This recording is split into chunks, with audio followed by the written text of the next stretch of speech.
Hello, welcome to Microsoft SQL server database administration. ఇప్పటివరకు మనం ఈ 3 మాడ్యూల్స్ కవర్ చేయడం జరిగింది. ఓకే, ఫస్ట్ మాడ్యూల్లో నేను ఓవర్వ్యూ ఎక్స్ప్లెయిన్ చేశాను. సెకండ్ మాడ్యూల్లో ఎన్విరాన్మెంట్ని ఎలా ప్రిపేర్ చేసుకోవాలో కూడా నేను కవర్ చేశాను. అండ్ థర్డ్ మాడ్యూల్లో ఎస్క్యూఎల్ సర్వర్ ఎలా ఇన్స్టాల్ చేయాలి, పోస్ట్ ఇన్స్టాలేషన్ స్టెప్స్ అండ్ సర్వీసెస్ని ఎలా స్టాప్ అండ్ స్టార్ట్ చేయాలన్న దాని గురించి నేను కవర్ చేశాను. ఓకే, ఇప్పుడు ఫోర్త్ మాడ్యూల్ వచ్చేసరికి ఎస్క్యూఎల్ డేటాబేసెస్ని ఎలా మేనేజ్ చేయాలి అనే దాని గురించి నేను ఎక్స్ప్లెయిన్ చేయాలనుకుంటున్నాను. ఓకే, దీంట్లో మనం ఏంటంటే డేటాబేస్ని ఎలా క్రియేట్ చేయాలి, ఎలా డ్రాప్ చేయాలి, డేటా ఫైల్స్ని ఒక డ్రైవ్ నుంచి వేరే డ్రైవ్కి ఎలా మూవ్ చేయాలి, ఈ టాపిక్స్ అన్నీ కూడా నేను కవర్ చేస్తాను. ఓకే, సో నేను ఎస్క్యూఎల్ కనెక్ట్ అవుతున్నాను.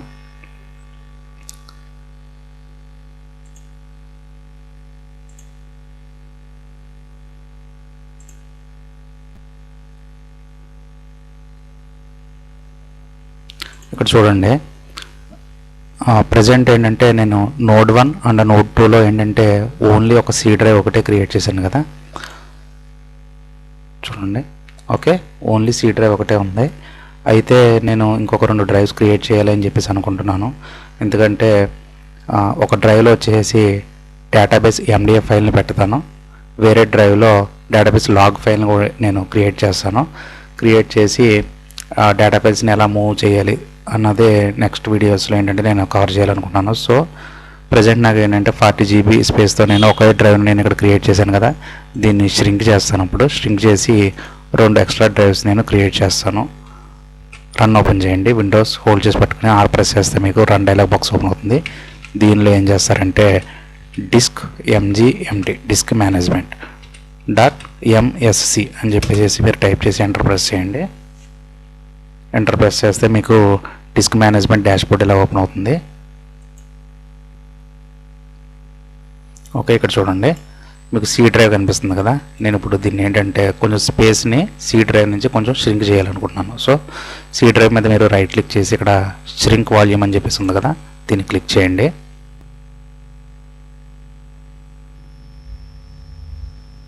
ఇక్కడ చూడండి, ప్రజెంట్ సి డ్రైవ్లో ఏంటంటే ఫ్రీ స్పేస్ వచ్చేసి మనకి 17 GB ఫ్రీ స్పేస్ ఉన్నది. టోటల్ 40 GB స్పేస్ కదా నేను క్రియేట్ చేసింది. దీంట్లో 44% ఫ్రీ ఉందంటే 17 GB మనకి ప్రజెంట్ ఏంటంటే ఫ్రీ స్పేస్ అవైలబుల్గా ఉంది. సో ఈ 17 GBలో నుంచి నేను 10 GBని ష్రింక్ చేస్తాను.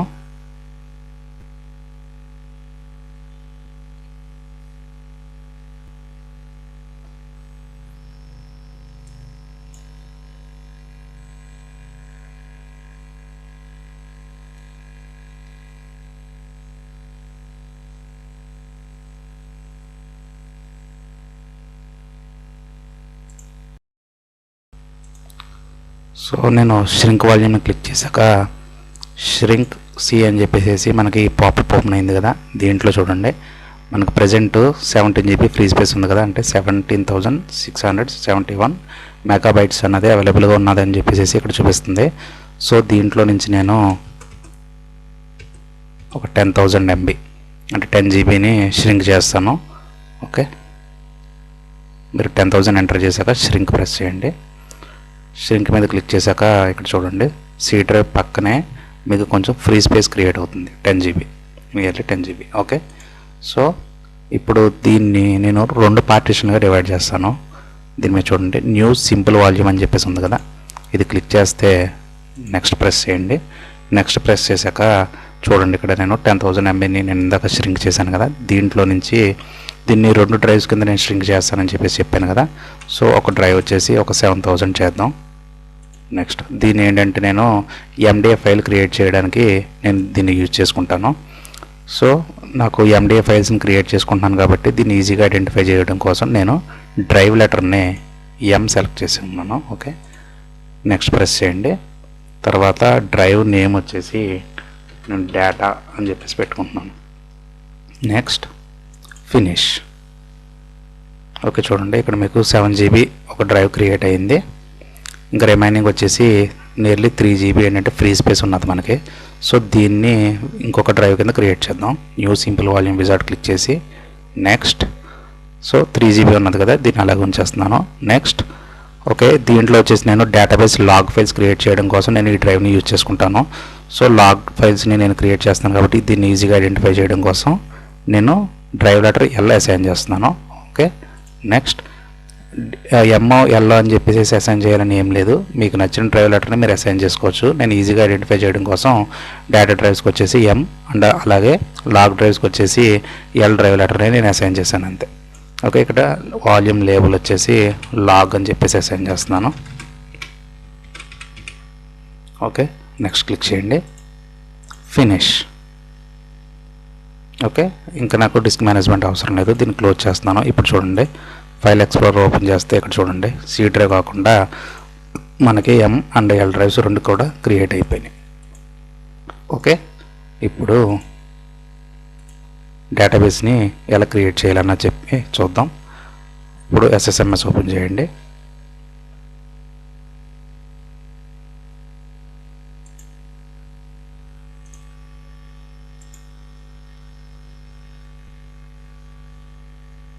మీకు దీంట్లో 2 మెథడ్స్ చూపిస్తాను. ఒకటి ఏంటంటే ఎస్ఎస్ఎంఎస్ నుంచి డేటాబేసెస్ని ఎలా క్రియేట్ చేయాలి, అలాగే స్క్రిప్ట్ని యూజ్ చేసి అంటే ఎస్క్యూఎల్ స్క్రిప్ట్ని యూజ్ చేసి డేటాబేసెస్ని ఎలా క్రియేట్ చేయాలి.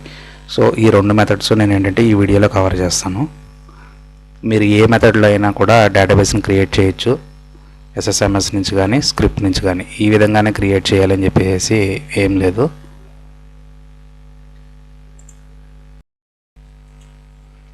ఓకే, ఎస్ఎస్ఎంఎస్ ఓపెన్ అయింది కదా. ఇక్కడ చూడండి, నేను ఏంటంటే డేటాబేసెస్ని నోడ్ 1లో మాత్రమే క్రియేట్ చేసి చూపిస్తాను. నోడ్ 2 అన్నదానికి నేను హై అవైలబిలిటీకి యూజ్ చేద్దాం. అంటే database mirroring, log shipping, replication, always on ఇవన్నీ కాన్ఫిగర్ చేయడానికి నేను నోడ్ 2ని యూజ్ చేసుకుంటాను. ప్రజెంట్ అయితే మనకి డేటాబేస్ క్రియేట్ చేయడానికి ఓన్లీ నోడ్ 1 ఒకటి సరిపోతుంది. సో చూడండి, ఇక్కడ నోడ్ 1 చెప్పి సర్వర్ నేమ్ ఎంటర్ చేశాను కదా, కనెక్ట్ క్లిక్ చేయండి.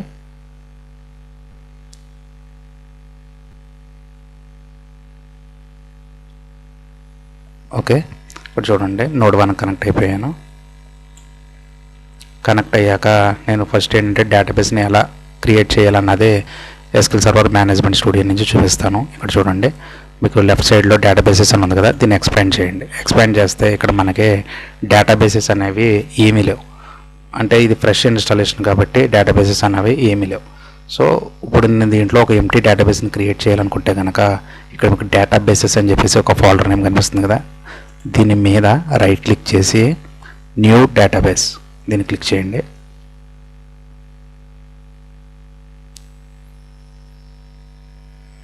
క్లిక్ చేస్తే కనుక ఇక్కడ మీకు ఏ నేమ్ అయితే కావాలో ఆ నేమ్తో డేటాబేస్ నేమ్ని ఇక్కడ ఎంటర్ చేయండి. నేను test1 అని చెప్పేసి మెన్షన్ చేశాను. ఓకే, ఇది డిఫాల్ట్ సైజ్ వచ్చేసి ఇది వచ్చేసి లాజికల్ నేమ్ అంటే ఎండిఎఫ్ ఫైల్. కింద మీకు కనిపిస్తుంది కదా test1.log, ఇది వచ్చి లాగ్ ఫైల్. దీన్ని మీరు కొంచెం స్క్రాల్ చేయండి. స్క్రాల్ చేస్తే ఇక్కడ మీకు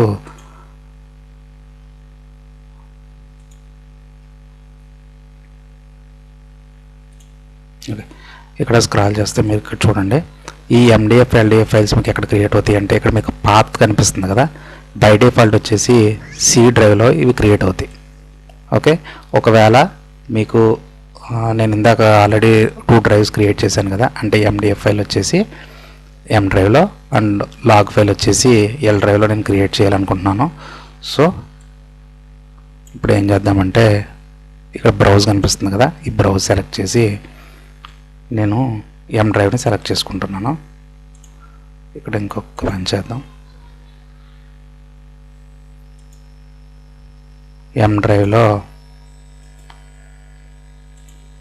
డేటా అని చెప్పేసి నేను ఒక ఫోల్డర్ని క్రియేట్ చేసుకుంటాను.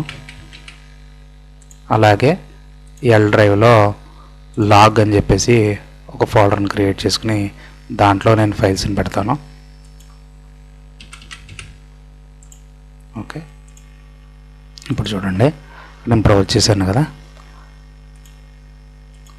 బ్రౌజ్ చేసి ఇక్కడ ఎంని ఎక్స్పాండ్ చేస్తే డేటా కనిపిస్తుంది కదా, దీన్ని సెలెక్ట్ చేయండి. సెలెక్ట్ చేసి జస్ట్ ఓకే ప్రెస్ చేయండి. ఓకే ప్రెస్ చేయండి. అలాగే ఇక్కడ కింద కూడా ఇంకొక బ్రౌజ్ బటన్ కనిపిస్తుంది కదా, మీరు దీన్ని ఇక్కడ సెలెక్ట్ చేసి ఎల్ డ్రైవ్లో లాగ్ని సెలెక్ట్ చేయండి.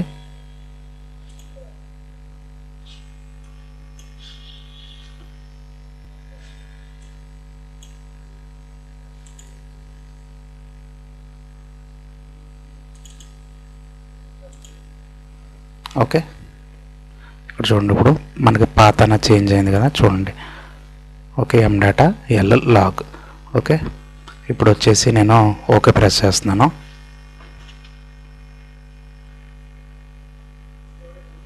ఓకే ప్రెస్ చేస్తే చూడండి, మనకి test1 అనే నేమ్తో ఒక డేటాబేస్ అయితే క్రియేట్ అయింది.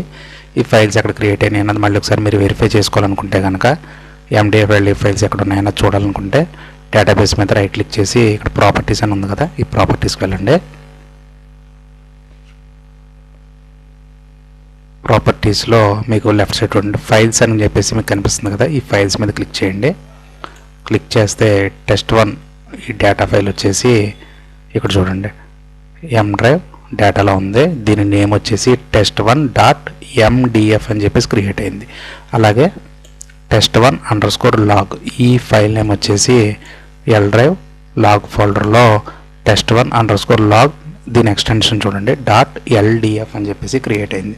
అలాగే మనం ఒక న్యూ డేటా ఫైల్ని ఏదైనా దీనికి క్రియేట్ చేస్తే కనుక .ndf అని చెప్పేసి క్రియేట్ అవుతుంది. అది నెక్స్ట్ వీడియోలో అలాగన్నా చూద్దాం.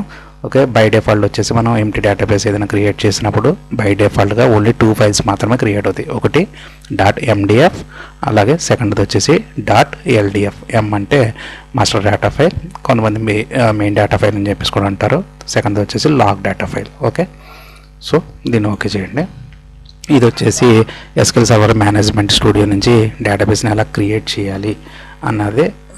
ఇది graphical user interface method. Second method వచ్చేసి మన SQL స్క్రిప్ట్ని యూజ్ చేసి కూడా డేటాబేస్ని క్రియేట్ చేయొచ్చు. అది ఎలా అంటే ఇక్కడ చూడండి, ఇన్స్టాన్స్ని క్లిక్ చేశాను కదా, ఇక్కడ న్యూ క్వరీ విండో తీసుకోండి.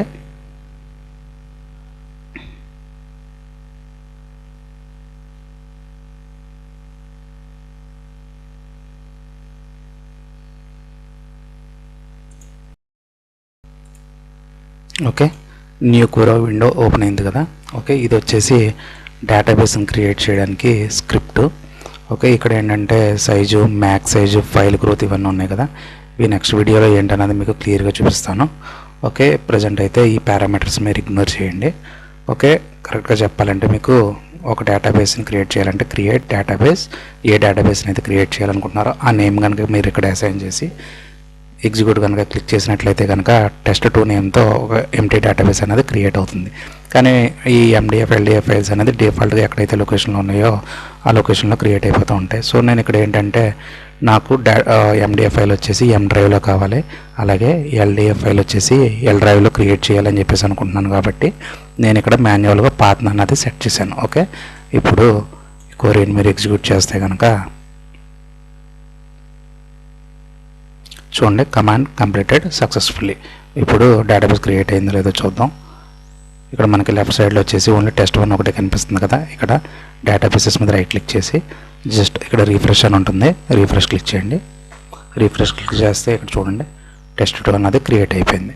ఓకే, ఈ ఫైల్స్ ఎక్కడ ఉన్నాయో మనం ఒకసారి వెరిఫై చేద్దాం. ప్రాపర్టీస్కి వెళ్ళి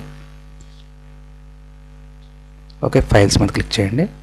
క్లిక్ చేస్తే ఇక్కడ చూడండి test2 అండ్ test2 లాగ్ ఈ ఫైల్స్ వచ్చేసి చూడండి MDF ఫైల్ వచ్చేసి M డ్రైవ్లో, అలాగే లాగ్ ఫైల్ వచ్చేసి L డ్రైవ్లో క్రియేట్ అయింది. నేను ఏ నేమ్ అయితే అసైన్ చేశానో ఆ నేమ్తో మాత్రమే ఇక్కడ క్రియేట్ అయింది.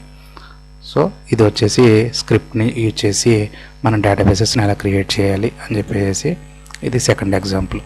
ఓకే, ఒకవేళ మీకు ఇక్కడ స్క్రిప్ట్ కనుక ఇది తెలియలేదు, మీ దగ్గర లేదు అని చెప్పేసి అనుకుందాం.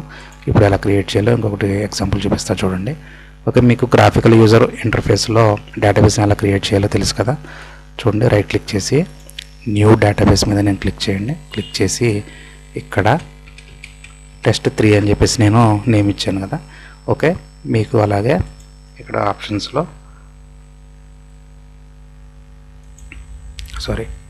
ఇక్కడ MDF ఫైల్ వచ్చేసి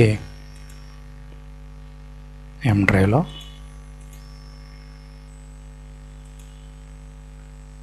అలాగే లాగ్ ఫైల్ వచ్చేసి L డ్రైవ్లో,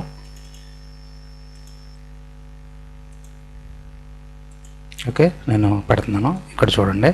ఓకే, ఇప్పుడు ఇక్కడ పైన స్క్రిప్ట్ అని చెప్పేసి మాకు ఒక ఆప్షన్ కనిపిస్తుంది కదా, ఈ స్క్రిప్ట్ని క్లిక్ చేయండి. స్క్రిప్ట్ని క్లిక్ చేసి ఈ విండో మనకి ఇంకా అవసరం లేదు, క్లోజ్ చేసేయండి. ఇక్కడ చూడండి, మీకు కంప్లీట్ స్క్రిప్ట్ అనేది మీకు ఇక్కడ జనరేట్ అయిపోయింది.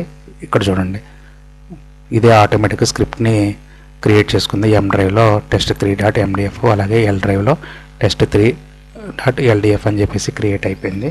ఇవన్నీ కూడా డిఫాల్ట్గా పారామీటర్స్ డేటాబేస్ క్రియేట్ అయినప్పుడు మనకి ఇవన్నీ ఆటోమేటిక్గా క్రియేట్ అవుతాయి. ఓకే, మీరు ఇవన్నీ సెలెక్ట్ చేసుకుని ఎగ్జిక్యూట్ చేసినా పర్వాలేదు, లేదంటే కనుక జస్ట్ మీరు ఇది ఒకటి క్లిక్ చేసి సెలెక్ట్ చేసుకుని ఎగ్జిక్యూట్ చేసినా కూడా మీకు ఆ డేటాబేస్ అన్నది క్రియేట్ అవుతుంది. చూద్దాం అసలు క్రియేట్ అవుతుంది లేదో. ఎగ్జిక్యూట్ క్లిక్ చేయండి. చూడండి, కమాండ్స్ కంప్లీటెడ్ సక్సెస్ఫుల్లీ. ఓకే, ఇప్పుడు డేటాబేస్ క్రియేట్ అయిందో లేదో చూడాలి అంటే కనుక రైట్ క్లిక్ చేసి రిఫ్రెష్ క్లిక్ చేయండి. చూడండి, మనకి డేటాబేస్ అన్నది క్రియేట్ అయిపోయింది. ఓకే, ఇది వేరే ఎగ్జాంపుల్.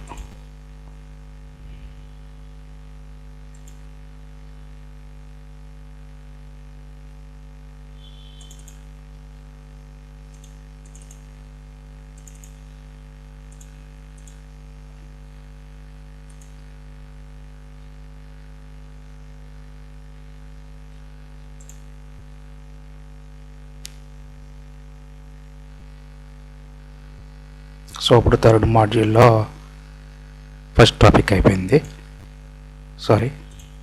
ఓకే, ఫోర్త్ మాడ్యూల్లో ఫస్ట్ టాపిక్ అంటే SQL సర్వర్ డేటాబేస్ క్రియేషన్ అయింది. ఇప్పుడు డిలీషన్ ఎలాగన్నా చూద్దాం. ఓకే, నేను ఇప్పుడు ఇక్కడ 3 ఎంప్టీ డేటాబేసెస్ క్రియేట్ చేశాను కదా. ఓకే, ఇప్పుడు test1 కనుక మనం డిలీట్ చేయాలనుకుంటే కనుక గ్రాఫికల్ యూజర్ ఇంటర్ఫేస్ మెథడ్లో కనుక మీరు డిలీట్ చేయాలనుకుంటే సింపుల్గా మీరు డేటాబేస్ మీద రైట్ క్లిక్ చేసి ఇక్కడ డిలీట్ కనిపిస్తుంది కదా, డిలీట్ క్లిక్ చేయండి. డిలీట్ క్లిక్ చేసి మీకు ఆల్రెడీ కనుక డేటాబేస్ మీద ఎవరైనా కనుక అదే టైంలో వర్క్ చేస్తున్నట్లయితే కనుక వాళ్ళందరినీ సెషన్స్ అన్నీ క్లోజ్ చేసి డేటాబేస్ని కనుక మీరు డిలీట్ చేయాలి అనుకుంటే కనుక ఇక్కడ చూడండి, క్లోజ్ ఎగ్జిస్టింగ్ కనెక్షన్స్ అని చెప్పేసి ఉన్నది కదా, ఇది సెలెక్ట్ చేసుకుని మీరు ఓకే ప్రెస్ చేయండి. ఓకే ప్రెస్ చేస్తే చూడండి, మీకు డేటాబేస్ అన్నది test1 అన్నది అక్కడి నుంచి డిలీట్ అయిపోయింది. ఓకే, ఇది ఒక మెథడ్. తర్వాత మీకు స్క్రిప్ట్ యూజ్ చేసి డేటాబేస్ని ఎలా డిలీట్ చేయాలి అని చెప్పేసి అనుకుంటే కనుక చూడండి, ఇన్స్టాన్స్ నేమ్ సెలెక్ట్ చేసి ఇక్కడ న్యూ క్వరీ విండో తీసుకోండి. న్యూ క్వరీ విండోలో డ్రాప్ స్పేస్ డేటాబేస్ స్పేస్ ఆ డేటాబేస్ నేమ్ నేను ఇప్పుడు test2ని ఇక్కడ నుంచి డిలీట్ చేయాలని చెప్పేసి అనుకుంటే కనుక test2 అని చెప్పేసి మీరు ఇక్కడ టైప్ చేయండి. లేదంటే కనుక సింపుల్గా ఈ డేటాబేస్ని పట్టుకుని మీకు ఇక్కడ ఇలా డ్రాగ్ చేస్తే కనుక మీకు test2 అన్నది నేమ్ అక్కడ ఆటోమేటిక్గా వస్తుంది. So execute. చూడండి, కమాండ్ కంప్లీటెడ్ సక్సెస్ఫుల్లీ, అంటే డేటాబేస్ డ్రాప్ అయిపోయింది ఇక్కడ నుంచి. ఇప్పుడు ఒకసారి రిఫ్రెష్ చేయండి. చూడండి, test2 అన్నది ఇక్కడ నుంచి డిలీట్ అయిపోయింది కదా. సో ఇది డేటాబేస్ని ఎలా డిలీట్ చేయాలి అన్న దాని గురించి ఇదొక మెథడ్. సో నెక్స్ట్ వీడియోలో ఏంటంటే ఒకవేళ మనకి ఇక్కడ ఇప్పుడు చూడండి, సర్వర్లో ఏంటంటే ఎం డ్రైవ్ అలాగే ఎల్ డ్రైవ్ 2 డ్రైవ్స్ నేను ఆటోమేటిక్గా క్రియేట్ చేశాను కదా. ఒకవేళ ఎం డ్రైవ్ కానీ ఎల్ డ్రైవ్ కానీ మనకి ఫుల్ అయిపోయింది అనుకోండి, అంటే డైలీ ఏంటంటే యూజర్ అన్న వాడు బల్క్లో డేటాబేస్లోకి ఎంటర్ చేస్తూ ఉంటాడు. సో డేటాబేస్ సైజ్ అన్నది డైలీ ఏంటంటే ఆటో గ్రోత్ అవుతూ ఉంటుంది. సో అలాంటిటప్పుడు ఏంటంటే మీకు ఎం డ్రైవ్ కనుక మీకు మ్యాక్స్ స్పేస్ కనుక అది రీచ్ అయిపోయింది అనుకోండి, అంటే ఇప్పుడు నేను 7 GB క్రియేట్ చేశాను కదా, ఈ 7 GBకి కనుక రీచ్ అయిపోతే కనుక యూజర్ ఏంటంటే ఎటువంటి ట్రాన్సాక్షన్స్ ఎంటర్ చేయలేడు. సో అప్పుడు మనకు ఉన్న ఆప్షన్ ఏంటంటే ఒకటి డేటాబేస్ ఈ ఎం డ్రైవ్ మీద కొంచెం స్పేస్ మనం యాడ్ చేయవలసి ఉంటుంది, అదొక ఆప్షన్. సెకండ్ ఆప్షన్ వచ్చేసి అప్పటికప్పుడు ఏంటంటే ఈ డ్రైవ్లో ఏంటంటే స్పేస్ యాడ్ చేయడానికి కూడా మనకి కొంచెం టైం పడుతుంది, అంటే కొంచెం డౌన్ టైం అవసరం ఉండొచ్చు. సో యూజర్ ఏంటంటే అంత టైం మనకి ఇవ్వడు. సో ఇమీడియట్గా ఏంటంటే యూజర్కి ఏంటంటే ఎటువంటి ఇంపాక్ట్ లేకుండా ఉండడం కోసం మనం ఏం చేస్తామంటే వేరే డ్రైవ్ ఏదైనా చూసుకుని వేరే డ్రైవ్లో ఏదైనా కనుక స్పేస్ ఉన్నదనుకోండి, ఇమీడియట్గా ఏంటంటే న్యూ డేటా ఫైల్ దీంట్లో యాడ్ చేసేస్తాం. యాడ్ చేసినప్పుడు యూజర్ ఏంటంటే వాటి ట్రాన్సాక్షన్స్ కంటిన్యూ చేసుకుంటాడు. తర్వాత ఏంటంటే ఎప్పుడైనా డౌన్ టైం అడిగి అప్పుడు మనం ఏంటంటే స్పేస్ ఎక్స్టెండ్ చేయడం కానీ లేదంటే వేరే న్యూ డ్రైవ్ ఏదైనా క్రియేట్ చేసి ఆ న్యూ డేటా ఫైల్ ఏంటంటే మనకు కావాల్సిన డ్రైవ్లోకి మనం మూవ్ చేసుకోవచ్చు. ఓకే, సో అది ఎలాగన్నది నేను నెక్స్ట్ వీడియోలో కవర్ చేస్తాను. Thank you.